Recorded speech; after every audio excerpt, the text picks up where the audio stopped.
out there that what Very to do. nice. So, I really like it. Thank you, Prabhush. yeah, Yeah, you can share any realizations you have, anything we can do here to yeah, serve you all better. If there is anything else I need to add into the program, please let me know. yeah, So we'll sure. chant Mangalacharan. Yeah. Om Om Jnanatimirandhasya Jnananjana Chakshurunmilitam Jena Tasmai Shri Guruve Namaha Mukam Karoti Vachalam Pangum Langhayate Girim Yat Kripatadham Bande Shri Gurum Dintaranam Paramanand Madhvam Shri Chaitanya Ishwaram Namo Om Vishnu Padaya Krishna Prasthaya Bhutale Shrimate Bhakti Vedanta Swami Tinamine Namaste Saraswate Deve Gaurvani Pacharine Nirvishesha Shunyavadi Pashat Deshatarine Jai Sri Krishna Chaitanya Prabhu Nityananda Shri Advaita Gadadhar Sivasadi Gaur Bhakti Vinda Hare Krishna Krishna Krishna Hare Hare Hare Rama Rama Rama Hare Hare Hare Krishna Krishna Krishna Hare Hare Hare Rama Rama Rama Hare Hare Hare Krishna Krishna Krishna Hare Hare Hare Rama Rama Hare Hare Hare Ram Sankirtan ki jai Anant Koti Vaishnavind ki jai ISKCON founder Acharya His Divine Grace Srila Prabhupada ki jai Shammal Bhaktavind ki jai Hare Krishna. So yesterday we had disappearance day of His Divine Grace Srila Prabhupada and very auspicious day. So I'm sure all of you are meditating on the past time of His Divine Grace, and there is a lot of learnings. Prabhupada has personally given so many of instructions to his disciples or all of his close associates. So I'm sure you are aware with it, and read some of those and see if one or two that that we can take and apply in our life. We are very fortunate because we are not very far from Srila Prabhupada. In fact, Prabhupada is our immediate Param Guru, like grandfather, right? Right, right after our spiritual master is His Divine Grace Srila Prabhupada. So we are basically in the very beginning of this chain from His Divine Grace Srila Prabhupada. So that way, it's very, very good fortune. Also, as all of you know, Prabhupada was very, very loyal to the instructions given to him by his Guru Maharaj. Likewise, we have to be also very loyal to the uh, instructions given by Srila Prabhupada to us because he's Param Guru. He's not very far from us. So his instruction is equally applicable to us as it's applying to our spiritual master. And one very important thing to be noted that Srila Prabhupada is our Shiksha Guru. We are reading Bhagavad Gita purports and we are trying to be, Prabhupada Anugas, means follow his teaching, right? So in that way, Prabhupada is our Siksha Guru. And Prabhupada will be Siksha Guru for all the future devotees to come. So don't feel separation. We should not feel that we are far from His Divine Grace Srila Prabhupada. That's the point I wanted to bring in the inception of this class. So we are in chapter 2, and we have been studying about the analytical study of spirit and body, soul and gross body.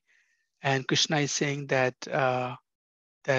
soul does not die even if the body is dying. The soul stays. Na jayate mriyate va kadachi. It stays. It's not going to be impacted by destruction of the body. He says that vasamsi jinani yatha bihaya, as we leave the old cloth and get the new garments. Likewise, the soul at the time of death leave this body and enter into a new body. Nanam chindanti shastani nanam dhati pavaka. It's not going to be penetrated by shastra, not going to be moistened by water, or not going to be burned by fire. So these are some of the uh, distinction between matter and spirit. So we'll continue in that segment. So Krishna continues saying that birth and death are apariharya, inevitable. So no need to lament.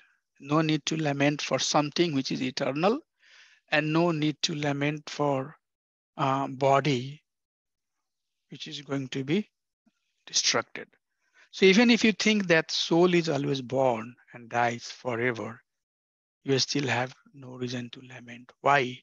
Because the one that is born is sure to die. And after death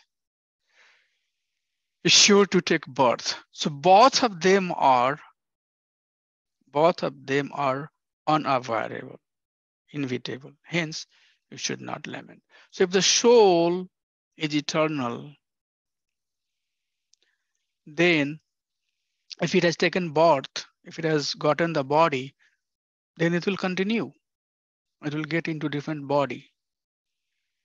And this body, which is given to the soul, if this is not permanent, then that will for sure is going to be destructed. So here are basically two very important points, that eternity will continue. If something is of the eternal nature, it will continue. And if something is uh, for short term, that's going to be destructed. So none of these are subject of lamentation. Birth is combination of soul when it retains the senses, which is subtle senses, and gets a body to fulfill those subtle desire. That is the birth. So soul, which is carrying the subtle senses, get a body to manifest those subtle desire. It's called birth. And when soul leaves this gross body, separates from this gross body, that is called uh, death. But all living beings are invisible in the beginning, before birth, and they are going to manifest while they exist in the physical gross body. And then at the time of death, they will be again destructed. So avyakt adina, adini bhutani. So adini, in the beginning, the living beings are avyakta. And vyakta madhyani bharata. And they manifest in the middle. And then avyakta nidhanani eva. At the time of death, they again become avyakta. So this is a process. This is a process, coming from invisible stage to become visible and then finally get destructed. So know for sure that this will continue unless and until the living being in their physical form is not aspiring to purify their consciousness. So there are two perspective or two types of philosophy which is being mentioned here.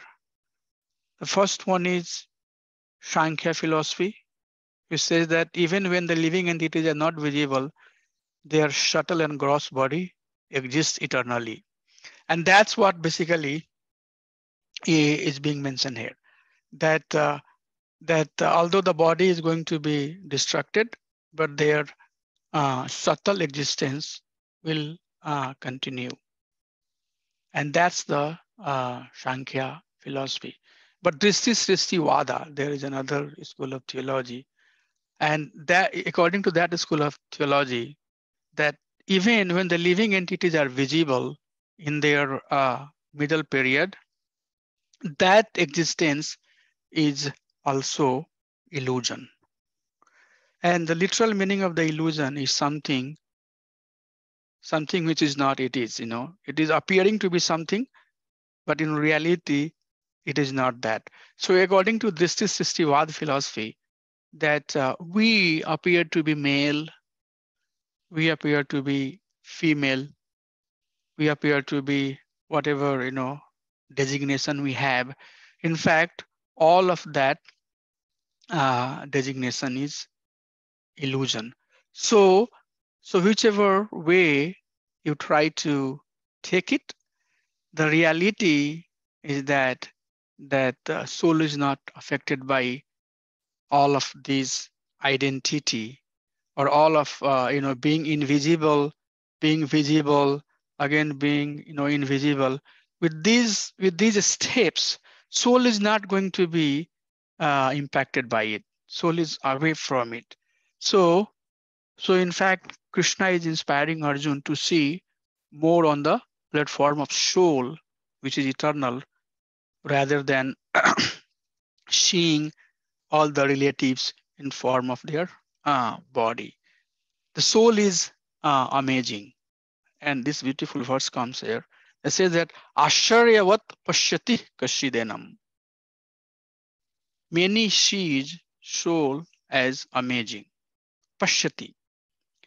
Asharyavat Vadati Tathaiva.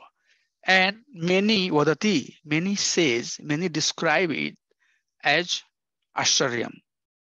Asharyamot Chaivam Anya Sronati. And some hear about soul as amazing object. Srutyapi enam veda nachaiva kashit. Others, even after hearing, cannot know it. So the last line, Srutvapi enam veda nachaiva kashit.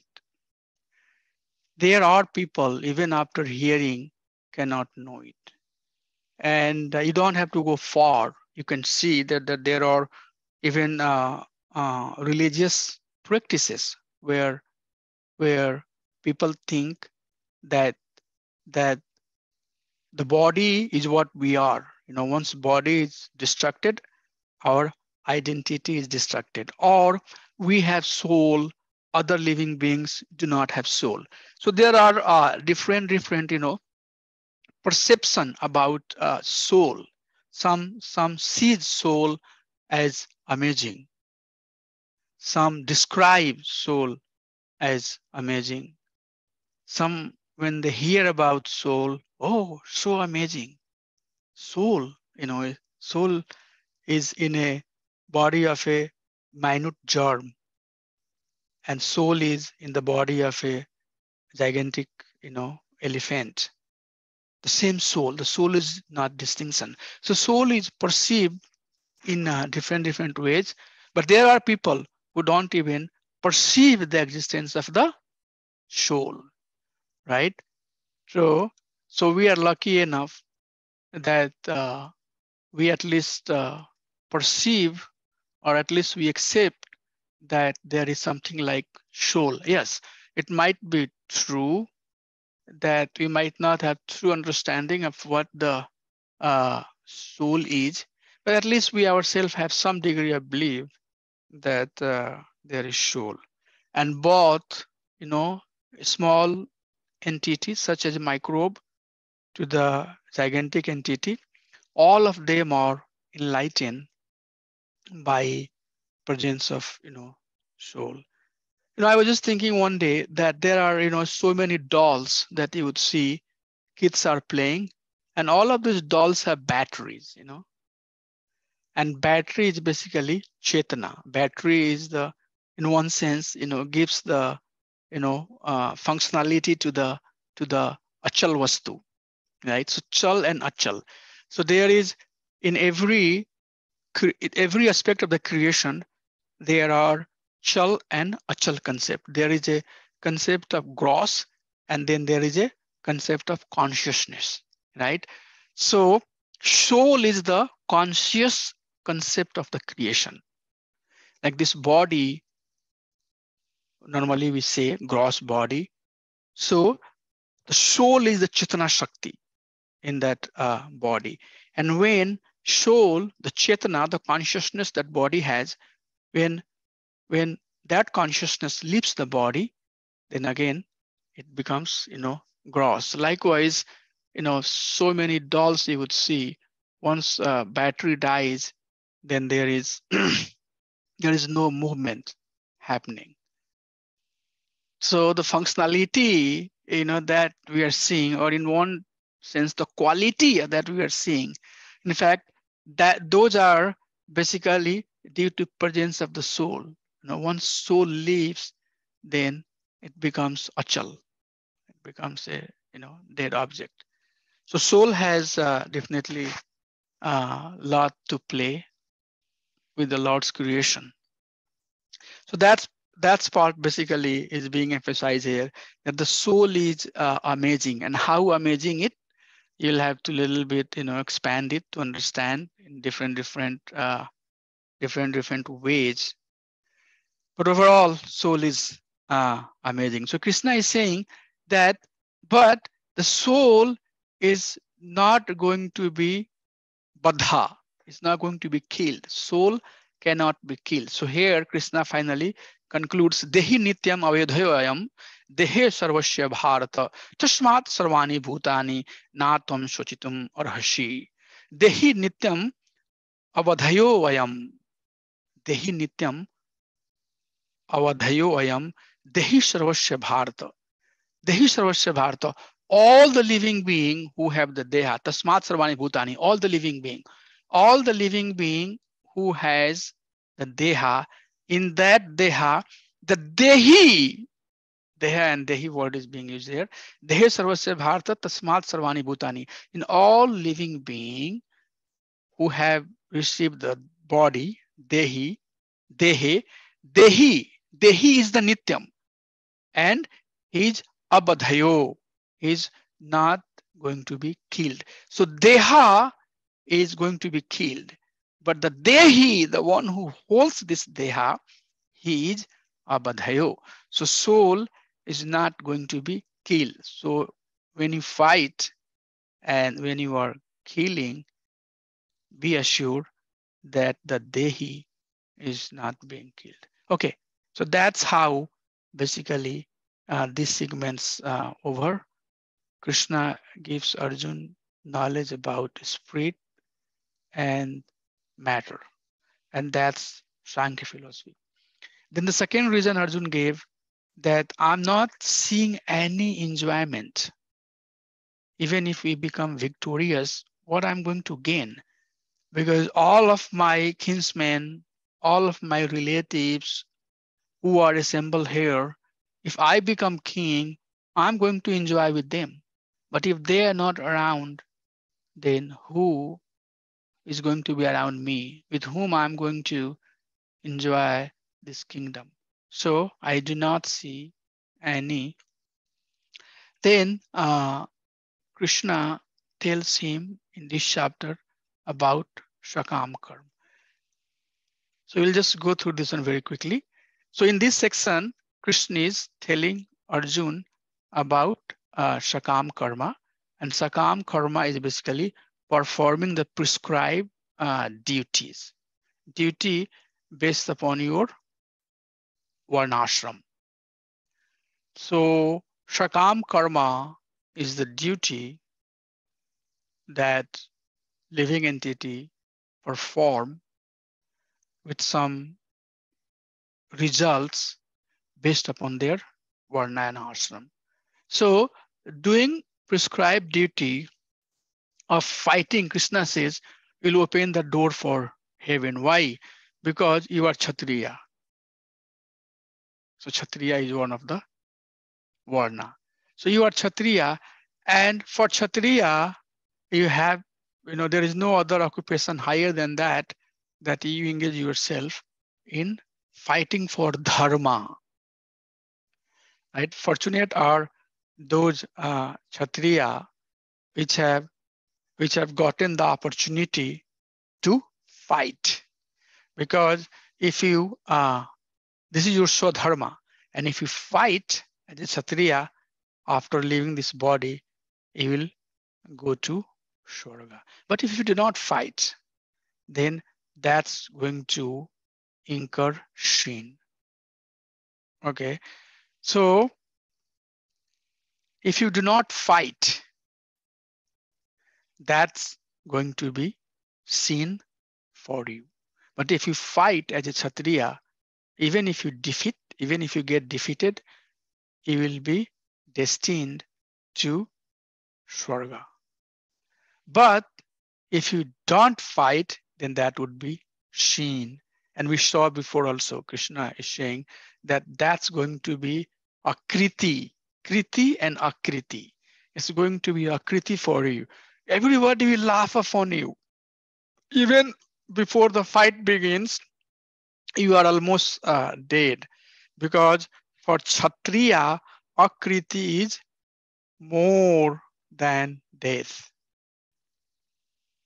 Everybody will laugh upon you. Oh, this man, Arjun, who never defeated in any fight, in any battlefield, he left and he didn't fight.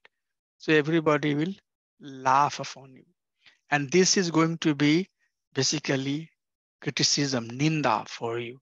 And this ninda is not good, not good for great warriors like you who are regarded you very highly, and they will consider you insignificant that you left the battlefield. So you have such a high repo, and if you don't fight, then all these great warriors will laugh upon you, and then your enemies. So the warriors who are respecting your strength, they will think that you are insignificant, you left it. And the people who are your enemy, they will speak ill about you. They will criticize your ability. So what would be more painful for you? For you to fight would be more painful, or for you, it's not going to be painful to not fight. You think benefit of fighting, and then what are the benefit of fighting? If you are killed, you will attain heaven. But if become victorious, then you will enjoy the earth. Okay, so this particular section here is mostly talking about Sakam karma, and Sakam karma that is based on prescribed duty, that is based on one's varna. So is there any questions, any clarification before we get into the next segment? Next segment, we are going to talk about Niskam Karma Yoga and then Buddhi Yoga. As I said, that this chapter gives a very quick summary of almost all the limbs or all the yoga ladder that is going to come ahead. So we just finished about Sakam Karma, which is engaging in the prescribed duty. And then next we are going to talk about Niskam Karma Yoga and Buddhi Yoga. But any realization, any sharing anybody has before we talk about? Yeah, Prabhu, someone else want to go? Yeah, Prabhu, you can go then I'll ask. Okay, so Prabhu, in this Sakam Karma, there are two things which I can see clearly. One is performing the prescribed duty, and second is getting attached to the results. So getting attached to the results of the that is something which is condemned, but performing a prescribed duties, that is still worthy enough, because that is the only way where that is one of the way where soul gradually progresses, or your Prabhupada calls it like gradual upliftment. So that's what I could see a difference. So I was just prescribed duty. We'll see that one in the Niskam Karma Yoga. So Niskam Karma Yoga, in Niskam Karma Yoga, you have to still act. Yeah. But then you are not attached with the fruits of the action. But Sakam Karma Yoga, this is a lower stage of the yoga ladder. One is still not detached. So whenever we use this word Sakam Karma Yoga, there are three concepts: Sakam, Karma, and Yoga. But here we are only saying the word Sakam Karma. We are not using the word Sakam Karma Yoga. So Sakam Karma, Sakam means acting. Sakam means basically the results, and Karma means action. So acting for result. But that action is as per the principle of Varnashram Dharma. So this is Sakam Karma is much higher than Karma Kanda. Yeah. So the distinction is that Karma Kandi is engaged. There is some engagement, there is some degree of activity there also, but that activity is not on the platform of Varnashram. Yeah. Just for sense enjoyment, it is driven by sense enjoyment and not by Bhokta, yes, yeah. for Bhoga, for Aishwarya, for Vishaya, Sangraha. But here now it has been channelized. Now one is engaged, so Brahman has to act, as per the Brahmanical standard. Shudra has to act. So there is some degree of regulation. Some rules and regulations are in place. But before that, in Karmakandic stage, there is no rules and regulations. Whatever. And the next stage that we are going to talk, there, Krishna will say that, okay, Karma Kanda, and you will see here, since you brought Prabhu, Karma is prescribed activity, right? But Bikarma and Akarma both are sinful. Bikarma, where one is engaged in, in action or action which is not prescribed, and Akarma, where one is not even acting. Okay, so both Akarma and Bikarma are sinful, but karma prescribed duty is okay. But higher than, and you can see here this letter, higher than Sakam Karma, prescribed duty with fruitive result is duty without any expectations of the result. And when in Niskam Karma, so Sakam Karma, Niskam Karma, and when in both of these words, when you add yoga, then directly it gives the definition that Sakam Karma, the activity that is done based upon Varnashram, but that is yoga. You are trying to connect, then it becomes some degree of bhakti. Maybe not pure bhakti, but some degree of bhakti. Niskam Karma itself is very close to bhakti, but Niskam Karma Yoga is much higher than Sakam Karma. But if you just take the yoga part out and you see Sakam Karma, Niskam Karma is higher than Sakam Karma. So that's what you are saying, Prabhu, which is exactly, that's the point. Okay. Is it good enough, Prabhu? Or you want to add something more? No, Prabhu. No, that's all. Mataji, you were saying something? Hare Krishna, Prabhuji. So, sorry, now I have got two questions. So, whatever you're saying, so karma kanda means whatever, there is no relation that he has to follow according to his varna and all, but doing work is the karma kanda. That's what you're saying, right, Prabhuji? So third chapter, Krishna is going to talk about Karma Yoga. So there we will start from third chapter, we will start talking about the yoga ladder. And on the yoga ladder, basically, you have Karma Khanda, and then Sakam Karma, then Niskam Karma, like that. We'll try, going step by step up. So Karma Khanda on that ladder. So ladder is basically purification of one's consciousness towards Krishna. Let's take that way. So on that platform, on that ladder, Karma Khanda is the lowest step where living beings are acting. Living beings are acting, but acting without following any rules and regulations, without aligning their activity with the teaching of Guru Shastra and Sadhu. Okay, their ways of acting is mostly based on Arth Shastra, Karma Shastra, Karma Mimamsa philosophy. Have you heard it, Mataji? So their action is mostly coming, or the driving force that they have behind any action is their sense enjoyment. So there they would not follow any rule. For example, a man who is working in the slaughterhouse, right? So every day he comes at the end of the day and he sees, okay, today I killed 2 goats, so I got 500 rupees. But if I kill 3 goats, I can get 750 rupees. If I kill 4 goats, then I'll have 1000 rupees. So he is now very much captured by killing more number of goats and getting more money. That's his driving force, right? Not knowing that what's the consequence of killing other living being. There is no code of conduct. So that's karma kanda. That's gross menial activity for sensual pleasure. So yes, there has to be some action. Living being has to act. So there are some actions, but the rules, the foundation of that action is completely sensual pleasure.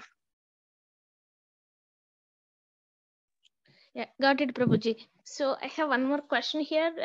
Previously you said like, yeah, if Kshatriya dying in the war goes to Swarga, that statement, Prabhuji. So means Yeah. so there means there Kshatriya is following their dharma, and while performing dharma they died. That's where they are going to Swarga. Yep. Is it like, just I wanted to derive one point. So is it like Swarga or like on the above? Because we heard like if they go Swarga after some time they will return as a living being, right? It's all true. Yes. Whatever you said is true. Yes. So can we understand like if a person follows, I mean, is it like dies by following their dharma definitely goes to Swarga? Can we derive that point there? So we have to understand the concept of varnashram. There are 4 varna, and these 4 varna, Krishna says that these are designed by me. I have created these 4 varna, and these varnas are based upon gun karma swabhavasya. Krishna says that chaturvarna maya sristi, I have created these 4 varna, and it's based on gun, karma, and swabhava. So what we are basically telling here, that Shudra has their own gun, own karma or swabhav, and Vaishya has their gun, karma, and swabhava. Kshatriya has their gun, karma, or swabhava. Brahman has their gun, karma, or swabhava. All of these varnashram acting under varna and ashram, gun, karma, and swabhava is still within the guna, tamoguna, satoguna, or rajaguna. So if you are acting in the guna, how you can cross guna? The result is also going to be in guna. So Kshatriya and Vaishya, they are rajaguni. All the demigods are rajaguni.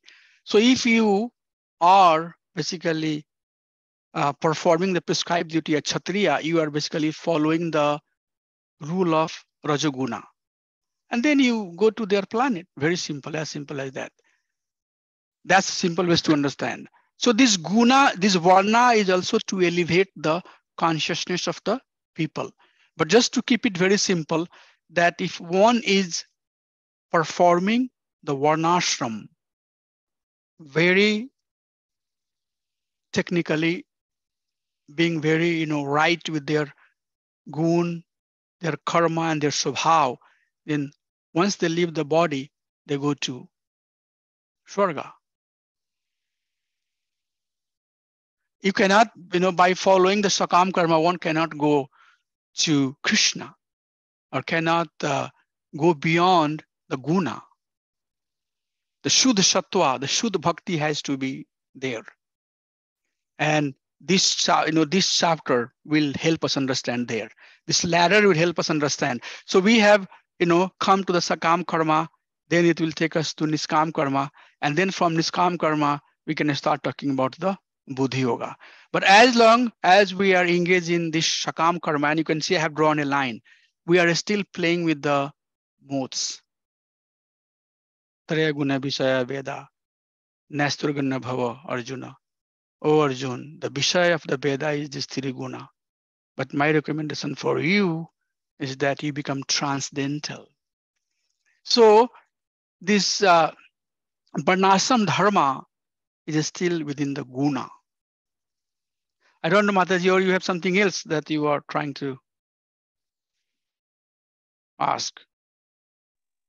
No, I understand, Prabhuji. Just I wanted to. Yes, Swarga. So If you that point that just I'm asking. Yeah, yeah. I understand. So if you follow the prescribed riti, you will go to Swarga. And why you will go to Swarga? Because Swarga is still within the Guna, and the prescribed duty is still within the Guna. That's the technical understanding. Okay. Sure. Thank you. So moving to next segment of the verses, where we are going to see Niskam karma. Work with knowledge and detachment. So now Krishna has given the knowledge of the matter, knowledge of the spirit. So he's requesting that Shukh Dukh Samakritva Labha Alabho Jaya Jayo Tato Vidhaya Yujaswa Nayam Papam Avapshashi. So, O Arjun, you stand up and fight. How you fight? Shukh Dukha Same Kritva Labha Alabho Jaya Jayo.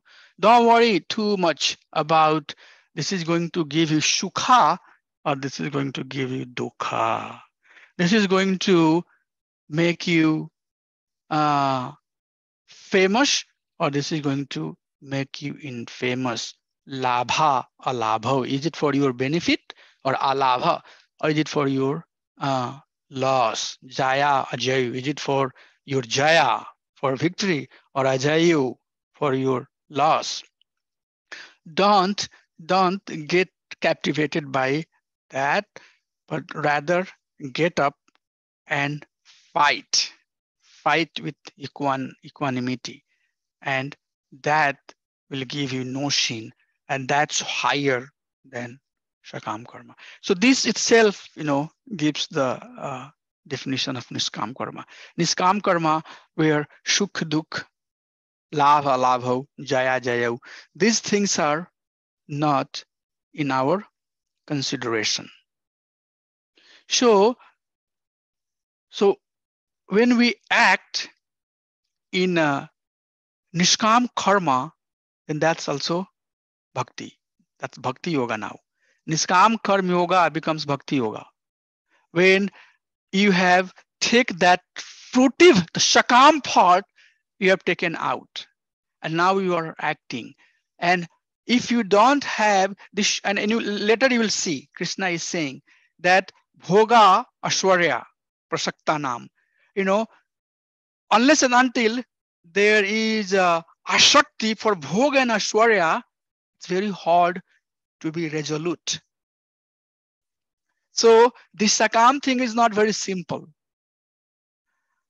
So once you take that Sakam part out, once you take that, okay, I'm going to be the enjoyer, and what I'm going to do is going to enjoy me. In fact, one can only come to this platform of Niskam Karma Yoga when one is equipped with the essence of the teaching that has been given before.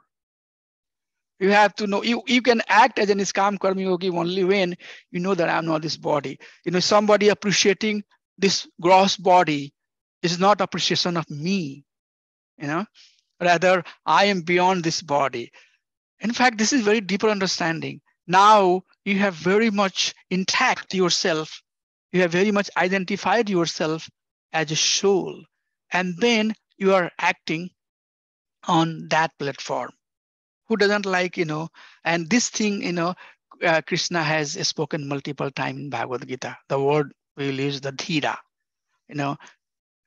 don't be disturbed by sitoshna sukha dukkha agampaino nityas, don't worry about the sukha dukkha because this will come and go.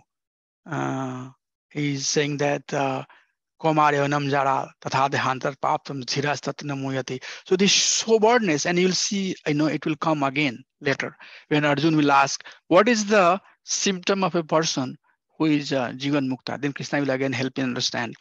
So this equanimity that we are seeing here is really very high, consciousness, and that should help us understand. If we are trying to at least perceive our existence as a soul, then our action will have some level of purification. Or the way, we say that, our dealing with the material world is based upon our perception, how we have perceived ourselves.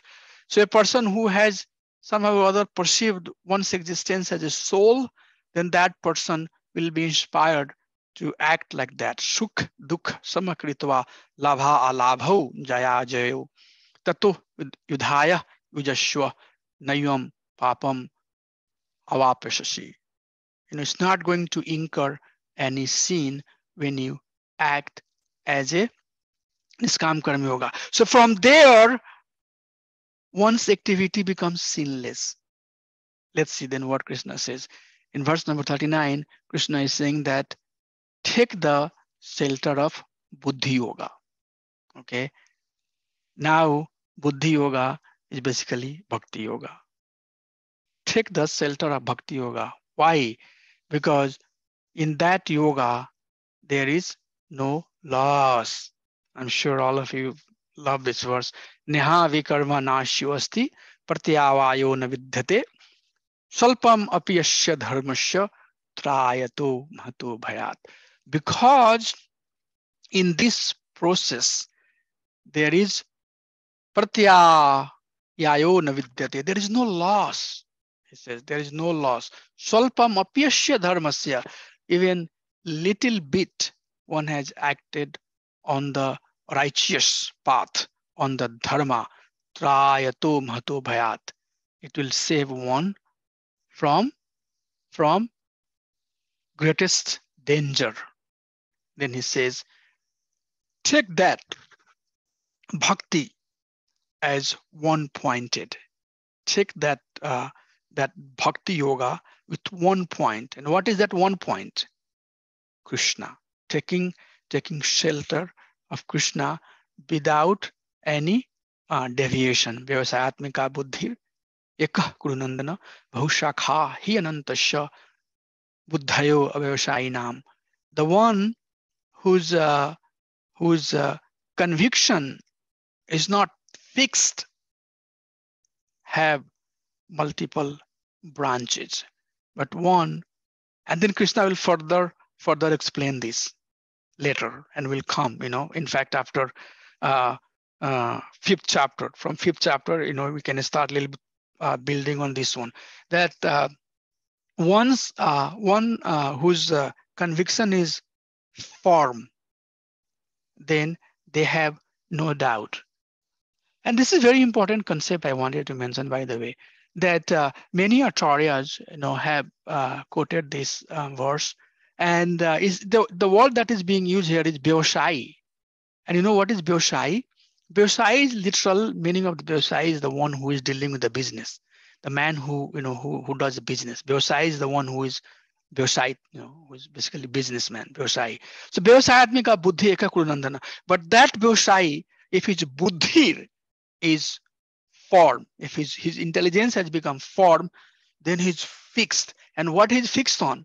He's fixed on devotional service. He's fixed on the devotional service of Supreme Personality of Godhead, and he does not have Bahushakha Anantasya. People ask, this kanda, that kanda, this ritualistic activity, that ritualistic activity.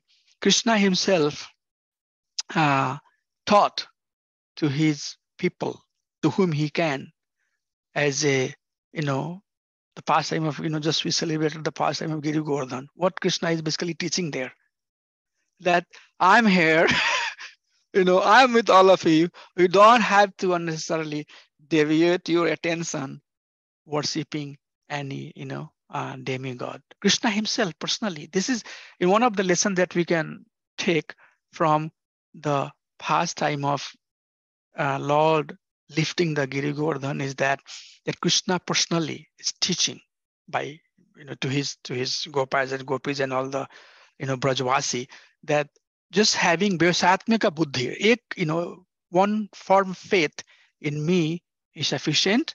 There is no need to put your faith anywhere else. And then you will see why that Vyasatmika Buddhi doesn't happen. We'll see that. Veda Vad Rataha, the person who have memorized, Rataha means, who has mugged up, Veda Vad Rataha. And you will see people who have memorized, this Vedas, the verse of the Vedas, and still they are engaged in flowery words of the Veda, and they are engaged in Sakam karma. They are engaged in the activity that will give them good birth. They are engaged in the activity that will make them powerful. They are engaged in the activity that will take them to the heavenly planet. So Veda Vadrataha are the unintelligent class of people who are exposed.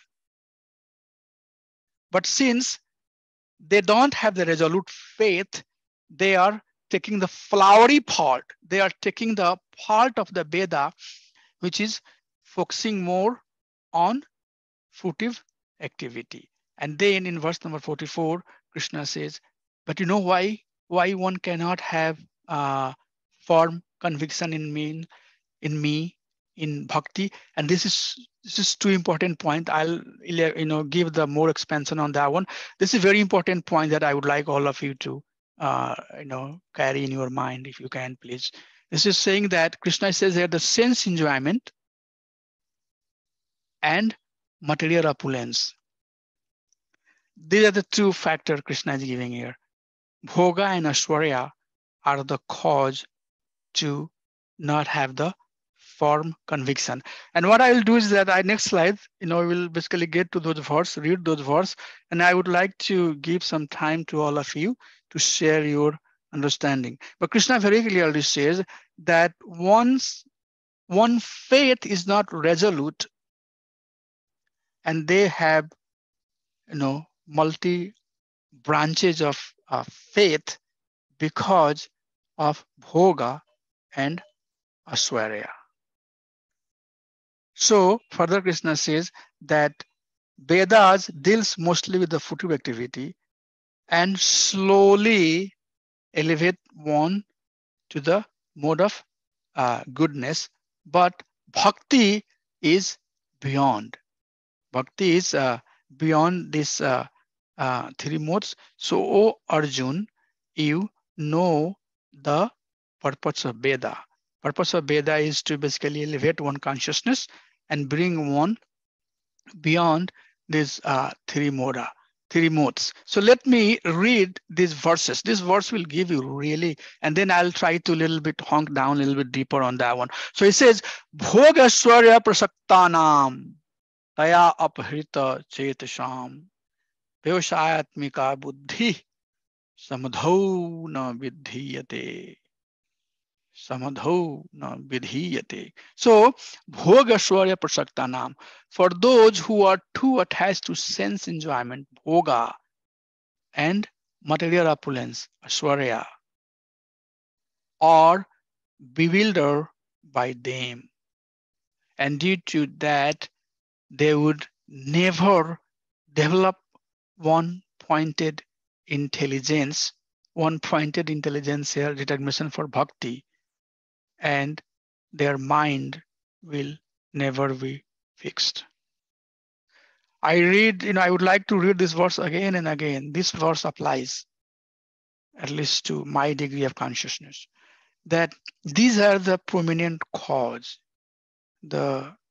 the propensity to enjoy senses and propensity for recognition, Shwarya. With that, the faith, conviction in Krishna consciousness will never be formed. So these are the two. Please remember that. This is something that will be part of the quiz also. Traya gunya vishaya veda nastraya guna bhavarjuna nirvadando nitya sattva sthito niryog chema atmavan. So traya gunya vishaya veda. What is the subject of the Veda? Traya gun is three guna, is subject of the Veda. But nistraya gunyo bhava Arjuna. O Arjun, become transcendental to these modes. Be free from all dualities and situate yourself in a pure spiritual state. Free from all anxiety for gain and safety or being established in the self. And then finally in verse number 46, Krishna gives the purpose of the Veda. Yavan artha udapane sarvartha sampalu todake tavan sarveshu vedeshu brahmanasya vijanatah. Beautiful verse, very, very beautiful verse. Extremely beautiful verse. Yavan artha udapane sarvatah sampalu todake. Yavan artha udapane. Udapane means a small whale. So artha means purpose. Yavan means that. Whatever purpose that a small whale has, sarvartha, sarvatah, sampalu todake. The same purpose can be achieved by ocean, a large body of water.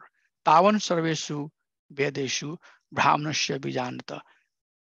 Brahmanasya vijanata. A learned man, vijanata, he knows. He knows that all the purpose, whatever can be fulfilled with a small well, udapane, a small amount of water, same benefit can be achieved from the higher, from the greater volume of water, that is ocean. So ocean can fulfill all the desire, can fulfill all the need that can be fulfilled by a small volume of water. But who knows that? Brahmanasya vijanta, a learned man knows that. So what's the implication of that particular verse for us? Is that a learned man knows that by serving Supreme Personality of Godhead, all other desires will be fulfilled. Shraddha sabd vishwas kahe didh nishchaya Krishna bhakti kaile sarva karya siddhihaya. By worshipping Supreme Personality of Godhead, Shraddha shabd vishwas kahe didh nishchaya. With firm conviction, one knows that by serving Supreme Personality of Godhead, all other desires will be fulfilled. Prabhupada, multiple times says that no need to go and pour the water on leaves, twigs, and branches of the tree. Rather, one should pour water at the root of the tree. So this is a beautiful chapter. So up to this stage, and then a few more verses. In fact, Krishna has summarized the essence that, understand the difference between spirit and matter. With that knowledge, if one is engaged in Sakama karma, it's higher.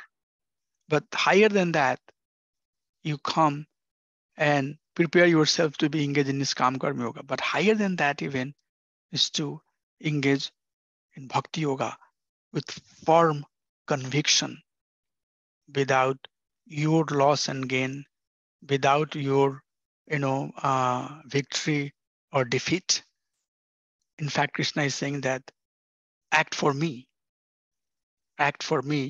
come out of yourself and act for me. But a person who is not aware with this knowledge, they are captivated by the flowery part of the Veda, Veda Vadrataha, and they do not have firm conviction, because firm conviction in bhakti would never arise as long as one has a propensity for sense enjoyment and one has propensity for material opulence. All of these propensities that we are talking about, some degree of refinement, still are within the guna. O Arjun, come out of the guna. So the compassion, the lamentation, the bewilderment that you have, it's all outcome of the guna. And what I'm going to tell you is that you should come out of this guna. Come out of this guna and know for sure that the purpose of Veda is also to help one come out of this guna. Okay, so we have so far traveled a lot. We have come to the stage where now we are trying to come out of guna. I'll give a pause and I would like to hear some of your understanding, some of your realizations. Please feel free to share 5 minutes or so, and then we'll try to adjourn to the here. I have another class starting at 11 o'clock, but I can little bit be late on that one. Okay, yeah. Any realization, any sharing, anything that you would like to? Prabhu, just one small thing. Yes, I please. don't want to take much time. No, So, please go ahead. yeah, so when I was reading this verse 44, Bhoga Ishwarya, this Aishwarya itself reminded me of Kunti Maharani's prayer where she's talking about Akinchana Gocharam. Yes, yes. So unless until one is materially exhausted, you won't be able to develop that faith or get attached to Krishna himself. Janmashwarya Srutasiri Yadmana Madha Puman Naivarhati Abudhati Moim Tuyam Akinchana Gochara. Yeah. So that hit me. I just reminded that. So just yes, pure devotee, right? Yeah. She's praying like that. 100% right. Yes, Prabhu. Good. Anybody has anything else that you would like to share? Manohar Prabhu, I want to hear something from you. So yesterday we had, celebration for Prabhupada's disappearance day, and his last day, he proved that he's not this body. I mean, Prabhupada, right? Yeah, last days, all the accounts are there, all the audios are there, and literally he was so much caring about others, and trying to inquire about their welfare, whether they have taken their prasadam or not, or how is the preaching going on, all the reports he's trying to get. So many things he's doing at his deathbed where he cannot even turn. He needs assistance to turn his body from one side to the other. But still he was so caring and concerned. So that was literally proves that he was beyond the body. I mean, and he was the living example of that, what we are reading in this chapter. Excellent point. That was amazing. Yeah, Prabhupada's pastime will continue amazing people. I mean, our generation for sure. And then devotee will continue researching about his pastime, and the more of his, personality will come to the public, and it will continue inspiring. Because Prabhupada was, Prabhupada, all of the acharyas very much, they did their part and they saved, hand it over to next acharya. So Prabhupada was in many ways empowered, extremely empowered personality, selected by, Mahaprabhu. Shena Bhakta, go warrior. So Prabhupada pastime itself is going to be very, very inspiring for generations to come. The way, and also, Krishna's plan, Krishna plan is powerful. Prabhupada Lilamrita, study, and you will see that Prabhupada manifested in a very humble way, in a very, very common personality, born in a family, and got married, went to school like ordinary people does, right? So it's all Krishna's plan to to convince the living being that you have, you have the potential, you are the same living, correlate in something that you can correlate, to get the inspiration. So Prabhupada is a very powerful example, very, very powerful example. And then how dry cut, sincere, as you mentioned, a very, very dry, honest, sincere devotee. That's all. Bhakti, nothing else. No left, no right, no wrong, nothing. I'm servant of my spiritual master. That's all. These are the mood that Prabhupada presented for mankind to follow. That if you want to go back to home, back to Krishna, here is what you need to follow. And that's why I always request that, Prabhu, our responsibility is not to really try to bring something new. Our teaching has been coming from Baldev Vidyabhushan, Vishwanath Chakravarti Thakur, all of our Acharya, Rupa Goswami, Sanatana Goswami. These are the like powerful sannyas, devotees, acharyas. They have given, if we can just hold it as it is, just hold it very tightly, very carefully, very sincerely, just hold it and hand it over back to, we all go back to him, back to Krishna. Be a good candidate, receive it very carefully, very nicely, hold it, and then hand it over to our sons and daughter. Leave this material world. That's all. So we have no responsibility. That's why always it's very important to adhere with the teaching that Gaudiya Vaishnava Sampradaya is giving. Because hold it. Don't, how much I can add, I can contaminate. What is my consciousness? So just being a postman, Prabhupada said, just being a postman. We all have to be a postman. Hold it very strongly without addition, subtraction, and hand it over as it is to our next generation. This will be the duty of the devotees who are coming in our generations also. So thank you so much for all of your association. Anybody has anything else they would like to share before we adjourn? Yeah, Prabhuji, maybe 3 points, I don't know. Just a thought like, normally if a person is doing his work, whatever he is intended to, but not thinking of any god or something, just doing his work, is he come to Niskam karma or no? Depends. Oh, yeah, he will come to Niskam karma. I mean, if one is performing the duty of Sakam karma. No, Sakama karma means still I'm expecting something, whatever I'm doing, right? And I'm But asking if you are really following the path of Varnashram, right? But see, in the Sakam karma, Nishkam karma, main difference is Sakam karma, both are doing their work, their intended work. But Sakam karma is expecting something, and maybe they do some bhakti too, right?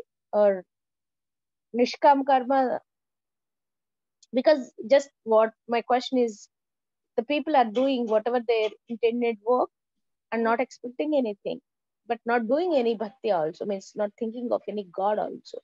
So where they fall into? They are doing Sakam karma, but they are not thinking about the God. That's what you were saying? Yes, Prabhuji, and not expecting any results. No, also. there is, so I will have to share, different screen. It's not like that in Sakam karma, there is not bhakti. There is, basically Pradhan Bhuta Bhakti, Guna Bhuta Bhakti, and Kaivalya Bhakti. Have you heard these terms? So in Pradhan Bhuta Bhakti stage, there is more of a karma, more of a jnana. Bhakti is very little bit.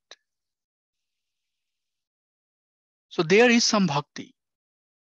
Even a living being is acting, like for example, not everybody is a follower of Vaishnava principle, right?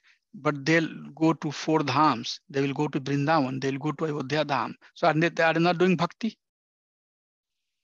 There are many people who will still eat meats and, doing a lot of other things, but they go to holy places.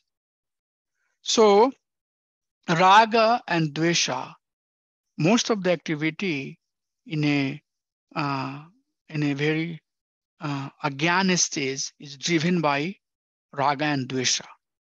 And higher than that is, dharma and adharma. And higher than that is the highest most is that sankalpa and vikalpa. So rag dvesha also has, even if somebody is acting on the stage of rag and dvesha, they do little bit bhakti too. They will, they will go to holy places. They will do some charity there. There is some bhakti, but that bhakti will help one to come to the stage where they will start acting for dharma and adharma, where there is more bhakti, less karma, jnana, and ashtanga. And finally, the recommendation is that one should come to the stage where they are acting slowly for the pleasure of the Supreme Personality. Anything that is pleasing to Lord is they will do. And if it's not pleasing to Lord, they will not do it. Then finally it turns into Kaivalya Bhakti. So even Sakam Karma has some bhakti. But that is very little. Slowly and slowly, that will lead to the higher stage. Have you seen that slide? I think I had presented that once in one of the class. I can share that in next class, okay? Sure, Prabhuji. But Prabhuji, I have these different questions. Maybe you can discuss in the next class. No, you can ask. I can take. Oh, it's what is that, Mataji? And other than that, just I have a question, in general question, Prabhuji. Because normally I'm hearing these two different things. So let me please clarify. Yeah. Please ask. Suppose Krishna is there in our heart, so no need to say anything as he knows everything, right? Krishna is in the heart as a Chaitya Guru, that is Paramatma, he knows everything. You are right. Soul, right? Yeah, Right. super soul. Right. So ideally he knows everything. We don't need to say anything or we don't need to ask anything. Just be confident and continue. So that is one statement I can make. And another statement, normally we need to depend whatever we need to depend on Krishna, and whatever we need to say, we need to tell to Krishna. Those also we will hear.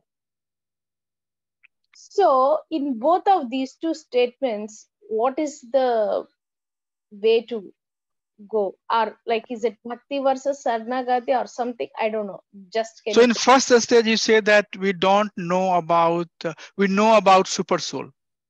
Yeah, I know. So we know that everything that's coming in my heart is coming from super soul. So I don't need to express. That was the first thing you said?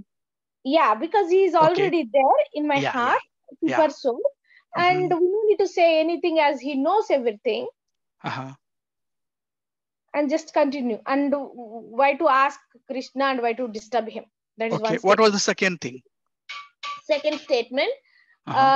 Normally, see, if I feel anything bad, if I feel anything down, or if I need anything, I need to ask only Krishna. I don't have anyone. I have only Krishna, so I need to ask only Krishna. That is my second statement. Yeah. So what is your question, Mataji? I would agree with both the statement. Both the statement are correct. Yeah, that is my question, Prabhuji, there. So one statement I'm saying, I don't need to tell anything to Krishna. Another statement I'm saying, I need to tell everything to Krishna. Okay. So both are conflict statements, right? Yeah. So I can explain a little bit, whatever understanding I have. So the first statement that I do not need to say anything to Krishna is advanced stage. Is the stage where you are always in the remembrance of Krishna. So when living beings are always in the remembrance of Krishna, we know that Krishna is always listening, and he is always with anything that's happening in my life, especially the one who has taken the devotional service, one who has put faith in Krishna. Then Krishna personally start taking care, depending on yatham prapadyante tams tathami bhajamyaham. Whatever degree one has surrendered, up to that degree, Krishna take charge and then start basically navigating the life of a devotee, so that slowly and slowly they will come to the pure devotional service. Once we have accepted Krishna as the Supreme Personality of Godhead, from that day, And I have talked about that, in some of the classes, Swabhava and value system, if you remember correctly. So then Krishna start helping the soul, depending on, their degree of conviction. So, if you are not asking to Krishna, knowing that Krishna is in my heart, that is very higher stage of consciousness. That's the stage you want to be. That's what is basically, also Kevalya Bhakti. I would not do anything that's going to, why I should, uh, put my Lord in the trouble. Why I should, my anxiety, I should, share with the Lord. Why I should be, let Lord enjoy. I'm, just a menial servant, and I'm instrument in His pleasure. So how can I do things in my life that will be pleasing to Lord? But that stage cannot be retained all the time, because living beings conditioning stage is the stage where we still are impacted by the guna. If you are, in a deep trouble, your heart will cry out, Krishna, help me, I'm in the trouble. So that is basically our stage. So we cannot, always stay in that constant state of always remembering of Krishna and never forgetting Krishna. That is not, but the conditioning living being has a spike, sinusoidal wave. You know that sine wave, ups and downs, ups and downs. So our emotion has ups and downs.